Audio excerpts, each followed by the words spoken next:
의대 학생회장이 들려주는 의료 이야기 시작해볼까요? 먼저 좋아요와 구독 부탁드릴게요. 5조의 토론 주제입니다. 82세 치매 환자가 법정 대리인인 그녀의 딸과 함께 외래를 방문하였다. 그녀는 아버지 증상이 더 심해지고 있다고 하였다. 환자는 입원하여 검사를 하였고 요로 감염으로 진단되었다. 항생제 치료를 받고 있던 중 3일째 항생제 처방이 나질 않아 환자는 2일간 항생제 처방을 받지 못하였다. 처방 오류를 인지한 의료진은 즉시 항생제 처방을 다시 하였고 환자는 특별한 문제 없이 입원 기간이 2일간 연장되었다. 이번 사건에 대해 적절한 태도는 그래서 케이스를 정리하면 82세 남자 환자가 법정 대리인의 딸과 함께 병원에 왔고요. 환자는 입원해서 요로 감염을 진단받았습니다. 하지만 처방 오류가 나서 이틀간 방치되었죠. 의료진은 즉시 항생제 처방을 재개하였고 특별한 문제 없이 입원 기간만 연장된 상태입니다. 그럼 여기서 잠깐! 먼저 요로 감염이란 무엇일까요? 요로 감염은 인류에게 흔하고 고통스러운 질환입니다. 다행히도 현대의 항생제 치료로 인해서 신속히 치료가 되는 질환으로 알려져 있죠. 요로 감염의 역사는 상당히 오래되었는데요. 히포크라테스는 급성 방광염인 듯한 병을 기술하였는데 이 병은 완쾌되거나 혹은 신장으로 병이 확산되기까지 1년이나 지속할 수 있다고 설명하고 있습니다. 20세기 초반에는 이런 기록도 있습니다.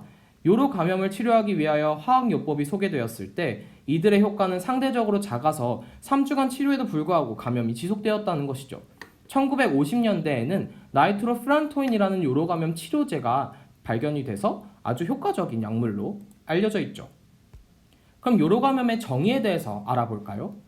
요로 감염은 1번 무증상 세균류, 2번 방광염, 3번 전립선염, 4번 신우신염을 모두 포함하는 개념입니다.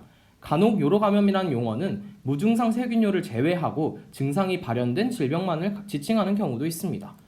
그럼 이러한 요로 감염의 리스크 팩터에는 어떤 것들이 있을까요? 임신이나 폐경, 만성질환, 성행위나 피임, 위생 등이 관여하고 있는 걸로 알려져 있습니다.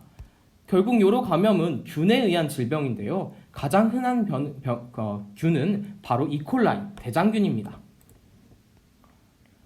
요로 감염의 병인론에 대해서 살펴볼까요? 요로 감염은 요도에서 방광으로 세균이 상행 감염함으로써 발생합니다. 요관으로 상행 감염이 지속되어 신장까지 들어가는 것이 신장 실질 감염의 주된 경로라고 알려져 있죠. 요로 감염의 발병 기전에는 크게 세 가지가 관여합니다. 미생물 요인, 숙주 요인, 환경 요인이 그것이죠. 미생물 요인에는 미생물의 종류나 미생물이 발현하는 독성 인자가 있는지 혹은 독성 인자가 있어도 그것이 실제로 발현하는지가 문제가 되고요. 숙주 요인에는 유전 인자나 생활 양식, 기저 질환, 조직 특이 수용체가 관여하고 있습니다. 환경에는 질 생태, 해부나 소변의 저류, 그리고 의료기구의 사용 등이 알려져 있습니다. 요로 감염의 치료 원칙은 어떻게 될까요? 먼저 무증상 세균류는 치료를 안 하는 것이 원칙이라고 합니다. 그럼 단순 방광염은요? 1번 나이트로피란토인이라는 약 아까 소개드렸죠. 이런 약을 쓸 수 있고요. 포스포마이신이라는 약도 쓸 수 있습니다. 또 경구용 플로로키놀론 계열 항생제를 쓸 수도 있고 베타락탐 계열로 2세대나 3세대 경구 세팔로스폴린을 사용할 수도 있습니다. 그럼 신우신염의 치료는 어떻게 할까요? 신우신염의 치료는 입원이 필요하지 않은 경우에는 정주형 세프트리악손이라는 약이나 아미카신이라는 약을 쓸 수가 있습니다. 또 배양 결과가 확인될 때까지 경구용 플로로키놀론을 사용할 수도 있습니다. 입원이 필요한 신우신염의 경우에는 초기에 플로로키놀론, 또 아미노글라이코사이드나 암피실린, 2세대 세팔로스포린 등을 쓸 수가 있습니다. 전립선염은 어떻게 치료할까요? 전립선염은 급성 세균성 전립선염의 경우에는 급성 중증 질환이므로 입원 치료와 즉각적인 경험적 항생제 투여가 필요합니다. 소변 배양이나 혈액 배양 검사를 위한 검체를 수집한 후에 즉시 비경구적 항생제를 투여합니다. 적절한 수분 공급 및 안정을 취하고 필요시에는 비스테로이드성 항염제와 같은 진통제를 투여하기도 하죠. 입원이 필요한 급성 세균성 전립선염 환자에 대한 항생제는 3세대 세팔로스포린, 광범위한 베타락탐계 또는 칼바페넴 등을 권장하고 있습니다. 이번 토론 주제에는 우리가 5가지 답변을 부여받았습니다. 이 중에 무엇이 정답일지 골라보았는데요. 먼저 보기를 읽겠습니다. 1번, 딸을 불러 이 사건에 대해 말하고 사과한다. 2번, 환자의 추가적인 문제가 없었으므로 이번 실수는 말하지 않는다. 3번, 환자에게 입원 실수는 말하지 않지만 2일간의 입원비는 감면토록 조치한다. 4번. 입원 기간 연장이 항생제 약효의 문제라고 환자에게 전달하고 사과를 한다. 5번. 이번 사건에 대해 간호사와 약사와 회의하기 전까지는 아무 말도 하지 않는다. 바람직한 의사의 태도는 무엇일지에 대해 우리는 토론을 해보았습니다. 그러기 위해서는 먼저 의료 윤리를 알아야 합니다. 의료 윤리에는 4가지 원칙이 있는데요. 자율성 존중의 원칙, 악행 금지의 원칙, 선행의 원칙, 정의의 원칙이 있습니다. 여기서 자율성의 원칙이란 다른 사람의 강제 없이 자기 자신의 생명과 육체에 관해 자기 스스로 결정할 수 있는 권리를 말합니다. 이 자율성의 원칙에 따라 환자는 치료 상황에 대한 정보를 제공받을 권리가 있습니다. 따라서 우리는 환자에게 이번 사건에 대해 말하는 것이 윤리적으로 옳다고 보았습니다. 윤리뿐만 아니라 법적으로도 환자에게 말할 필요가 있습니다.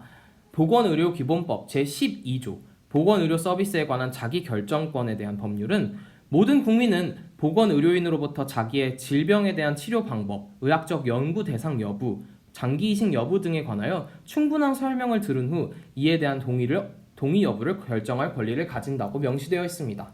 또한 의료법 시행규칙 제1조의 3, 1항에 따른 환자의 권리와 의무에 대한 규정에는 알 권리 및 자기 결정권이 보장되어 있는데 환자는 담당 의사나 간호사 등으로부터 질병 상태, 치료 방법, 의학적 연구 대상 여부, 장기 이식 여부, 부작용 등 예상 결과 및 진료 비용에 관하여 충분한 설명을 듣고 자세히 물어볼 수 있으며 이에 대한 동의 여부를 결정할 권리를 가진다고 되어 있습니다.